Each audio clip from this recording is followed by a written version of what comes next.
apa yang kita harapkan itu doanya untuk orang lain. Dan bukan hanya sekedar orang lain yang biasa. Kalau bisa doanya itu doa kepada musuh bebuyutan kita. Ya, musuh bebuyutan kita. Kita punya tetangga suka ganggu kita setiap hari. Gak suka kita sama dia. Maka doakan, ya Allah, mudah-mudahan tetanggaku dapat mobil Alphard, ya Allah. Ya Allah, mudah-mudahan tetanggaku hutangnya lunas semua, ya Allah. Ya Allah, mudah-mudahan musuhku insya Allah naik jabatannya, ya Allah. Kalau ibu-ibu mau jadi presiden, doakan mudah-mudahan tetanggaku yang bandit itu mudah-mudahan jadi presiden juga. Nanti duluan-duluan lah siapa yang terpilih. Artinya doa baik kepada siapapun. Doakan yang baik-baik. Jangan pernah doa buruk kepada siapapun. Nabi tidak mengajarkan kita doa buruk. Maka pesan saya khususnya pada hari ini, Bu, ini sudah tanggal 18. 4 hari yang lalu sama-sama kita sudah melakukan pemilu, sudah kita joplos pemilih-pemilih kita, pilihan-pilihan kita. Udah selesai, kita tinggal tunggu kapan pemerintah atau komisi-komisinya menentukan siapa yang menang, siapa yang kalah. Maka kalau sudah ditentukan, udah cukup. Selesai permasalahan. Mau 01, mau 02, mau 03, mau 00, semuanya terserah. Kita semua balik lagi. Doakan siapapun pemimpin kita yang akan dipilih oleh Allah Subhanahu wa Ta'ala. Doakan siapapun, mau presidennya, mau calegnya, mau gubernurnya, mau presiden, mau wali kotanya, mau bupatinya, mau kapoldanya, mau kapolresnya, semua kita doakan doa yang baik. Gak perlu, Bu, kalau kita doakan, bukan dia yang menang, bukan pilihanku yang menang, ku doakan begini, doakan begitu. Gak ada manfaatnya doa kita untuk mereka. Kenapa saya katakan gak ada manfaat? Justru malah bikin mudarat. Pilihan kita 0 sekian, yang menang 0 sekian. Kita doakan yang buruk-buruk. Kalau dia udah jadi presiden, kita doakan yang buruk. Kalau dia boleh, siapa yang tersakiti? Siapa yang bergolimi? Kita semua. Makanya doa yang baik-baik. Kalau dia jahat, mudah-mudahan Allah kasih kebaikan untuknya. Kalau dia tersesat, Allah kasih petunjuk untuknya. Doa yang baik-baik. Kalau pemimpin kita baik, kita pun akan merasakan kebaikan. Maka saya minta tolong, khususnya ini di bulan Sya'ban. Ingat, ini kita tanggal 8 Sya'ban. 6 hari lagi, tanggal 14 Sya'ban. Malamnya malam nisfu Sya'ban. Malam nisfu Sya'ban adalah malam Allah mengangkat semua amal kita dalam 1 tahun belakangan. Semua catatan-catatannya diambil oleh Allah. Di malamnya setelah maghrib Allah kasih catatan yang baru. Makanya Bapak Ibu, pesan saya nanti malam nisfu Sya'ban, jangan kelayapan. Itu kalau nggak salah saya tepatnya malam Minggu itu. Malam nisfu Sya'ban itu. Ya, malam Minggu. Ini malam banyaknya orang cewek. Malamnya banyak orang buat maksiat di malam itu. Jadi kan malam Minggu besok itu malam kita munajat sama Allah Subhanahu wa Ta'ala. Anak-anak jangan dikasih keluar, duduk di rumah. Suami-suami diajak, Bu. Janganlah ibu-ibu ini kalau ngajak pergi jalan-jalan semangat kali, ngajak baca Quran di rumah malu. Ibu-ibu ini kadang-kadang lucu. Bu, saya kasih tahu, sehebat-hebatnya kami di luar, kalau kami sudah masuk ke rumah, jadi kucing semua kami, Bu. Singa, ini Pak Kapolres, singa aja di luar. Tapi coba kalau udah di rumah, cemberut aja istrinya sebentar, selesai. Uring-uringan Pak Kapolres, polisi ini, Bu. Betul Pak Kapolres? Kayaknya pengalamannya banyak. Semua sama, bukan hanya Pak, semua. Kalau udah di rumah, Bu, ibu ini punya senjata luar biasa sebenarnya. Nggak usah senyum aja di rumah, selesai. Uring-uringan suami-suami itu. Bapak-bapak di rumah uring-uringan, sehebat sejarah apapun dia di luar, maka Bapak Ibu sekalian, tolonglah senjata ibu-ibu itu jangan digunakan untuk kalau nggak dibawa jalan-jalan saja. Jangan hanya digunakan kalau nggak dibawa pergi ke mall. Jangan hanya digunakan kalau nggak dituntuti uang belanjanya. Coba pakai senjata cemberutnya ibu itu. Kapan? Kalau suami nggak sholat berjamaah di rumah bersama istrinya. Kalau kita nggak diajak baca Quran sama istrinya. Kalau nisfu Sya'ban dia kelayapan tengah malam nggak tahu di mana, harusnya di rumah dia baca Yasin di rumahnya. Itu gunakan cemberut itu, jadi cemberutnya kita pun manfaat, jadi berpahala. Ya Bu, ini karena paling banyak ibu-ibu dan saya yakin semua kuncinya itu ada di tangan ibu-ibu. Anak itu baik, ya anak itu baik itu tergantung bagaimana ibunya. Suami itu baik tergantung bagaimana istrinya. Bahkan politikus itu baik, nggak koruptor tergantung istrinya.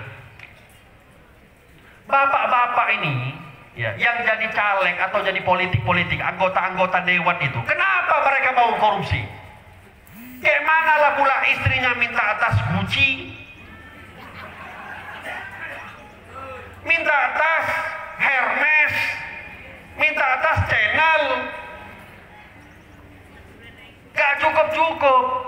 Kalau jalan-jalan mau naik jet pribadi, mau naik helikopter, ya kayak mana dia nggak korupsi? Coba ibu-ibunya qanaah, coba istri-istrinya cukup, udah berapapun gaji yang diberikan cukup.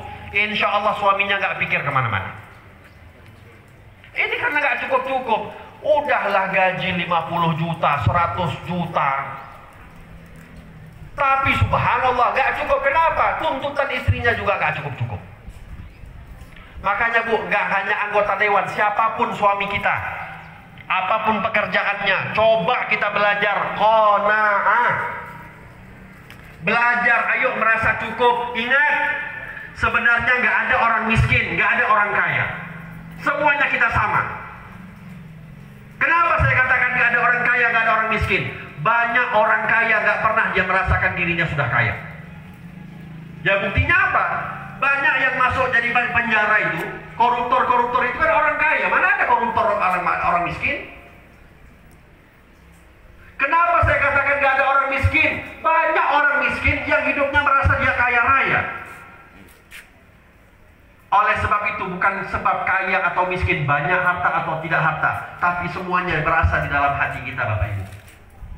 Hati kita senantiasa merasa cukup, mau dianggap orang miskin kayak manapun, tapi kita akan merasa senantiasa jadi orang yang paling kaya di mata Allah Subhanahu wa Ta'ala.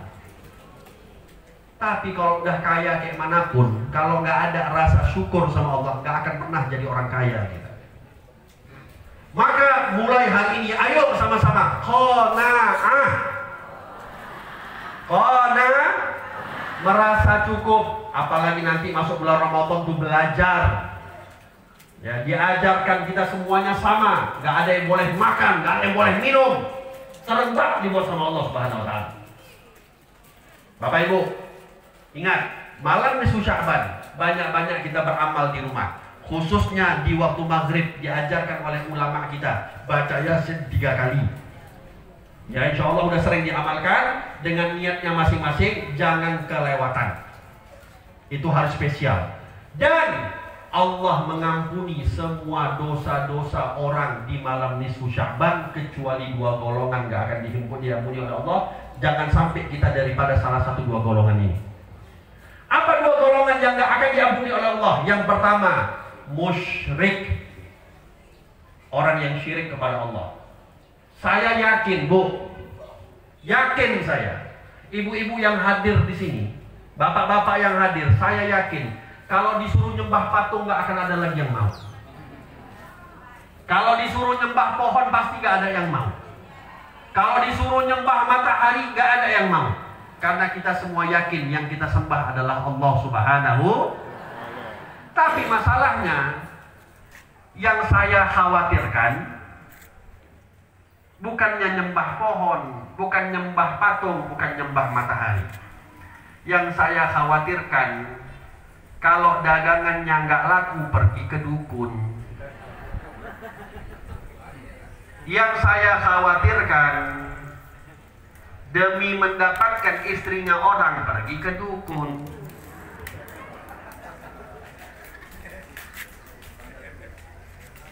Supaya usahanya lancar, pergi ke dukun. Tapi memanglah ya, kalau udah kena urusan duit ini, semuanya jadi bodoh. Semuanya jadi bodoh. Nggak yang pejabatnya, nggak yang orang kayanya, nggak yang habibnya, nggak yang kiainya, nggak yang ulamanya, semua jadi orang bodoh. Bapak Ibu masih ingat nggak kasusnya Kanjeng Dimas? Dimas Kanjeng. Itu yang datang ke situ bukan orang miskin, Bu. Bukan orang bodoh.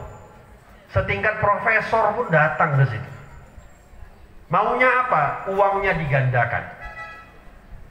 Betul? Uangnya maunya digandakan. Saya heran. Mungkinlah kalau Dimas Kanjeng itu rumahnya besar, padepokannya besar, masih masuk akal. Tapi saya nggak masuk akal saya. Kalau ada Bapak Ibu pergi ke dukun-dukun tetangga di sini, dukun-dukun dekat di sini,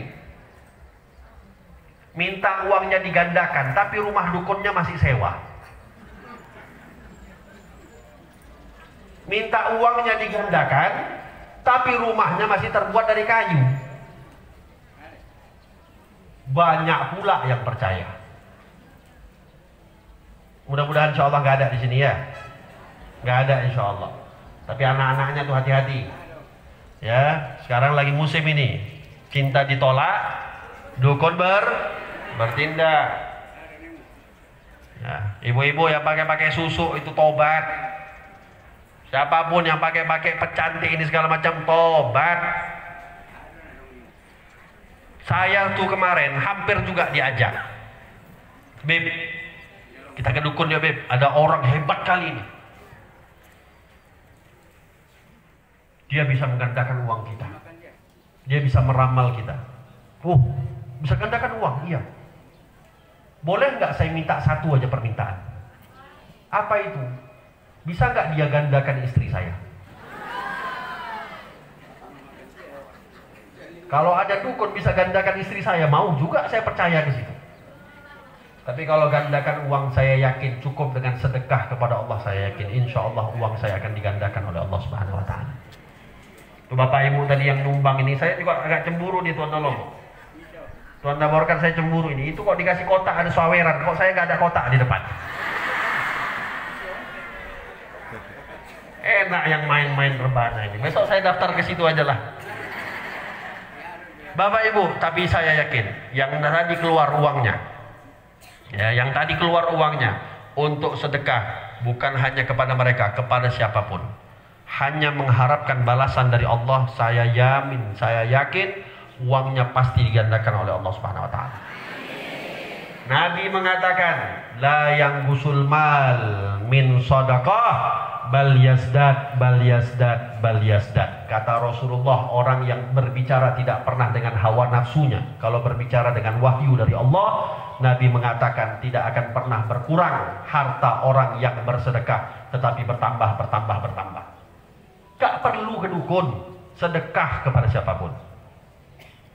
Maka Bapak Ibu, yang pertama, musyrik gak akan diampuni oleh Allah. Hati-hati.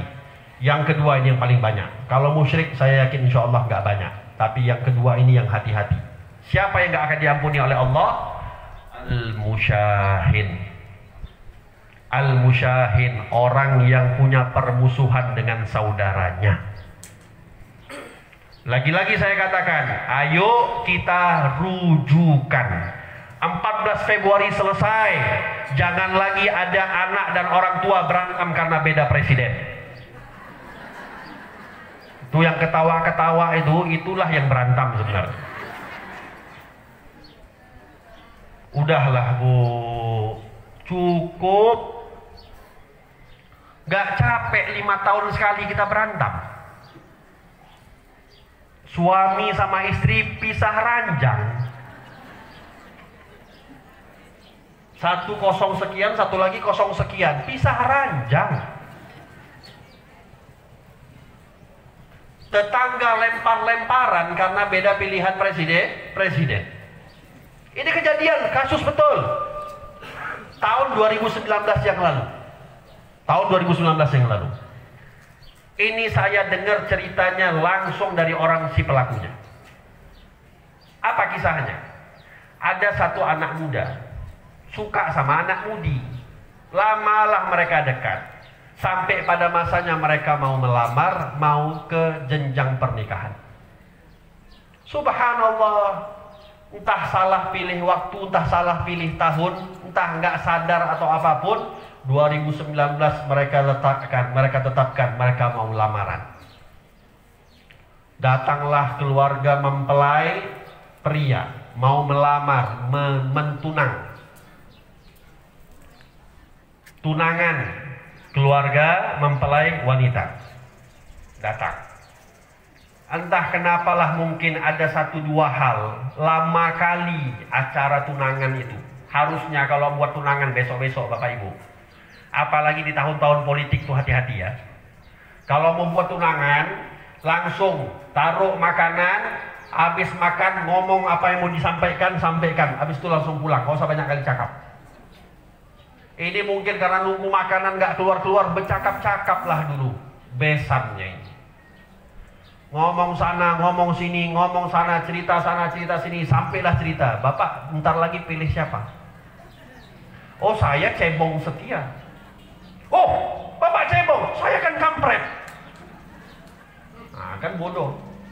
Yang satu bangga jadi cebong, satu lagi bangga jadi kampret. Ustadz yang di tengah bilang, ada orang bangga jadi binatang, awak manusia aja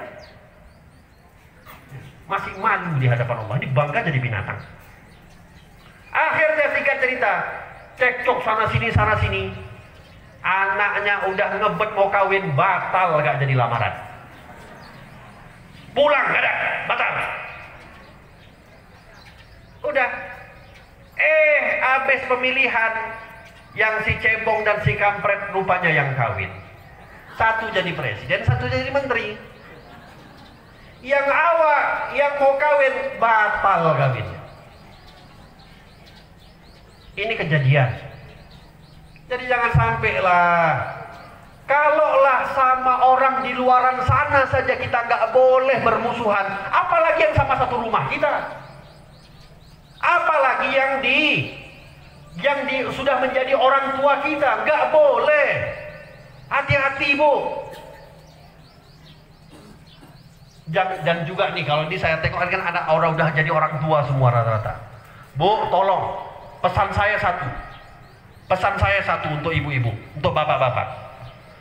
Kata Nabi SAW mendoakan, rahimallahu walidan a'ana waladahu birran liwalidih. Allah merahmati orang tua yang menolong anaknya menjadi anak yang berbakti kepada orang tuanya. Bu, tadi saya nggak tahu apa artinya, tapi lagunya tadi katanya adalah salah satu isinya durhakanya anak atas perjuangan orang tuanya. Betul itu isinya?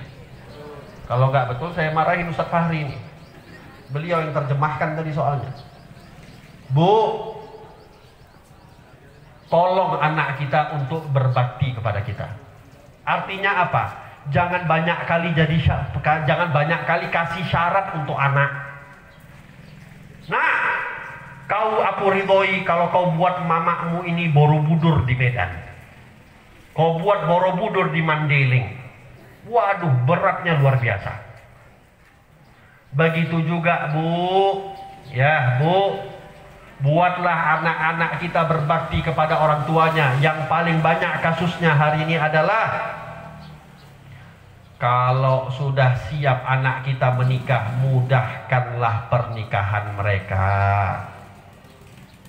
Ya, mudahkanlah pernikahan. Yang punya anak gadis udahlah, gak usahlah kasih mahar sampai harus harga 1 mobil. maharnya mahal-mahalnya luar biasa, akhirnya anak kita nggak kawin-kawin, naudzubillah, dibawa orang berzina. Udah, kalau anak kita siap kawin-kawinkan, berapa mahar yang sanggup? Yang penting jangan tengok maharnya, tengok anak itu soleh apa enggak untuk jadi istrinya, untuk jadi suami istri anak kita. Ini enggak, saya lucu tengok orang-orang tua zaman sekarang.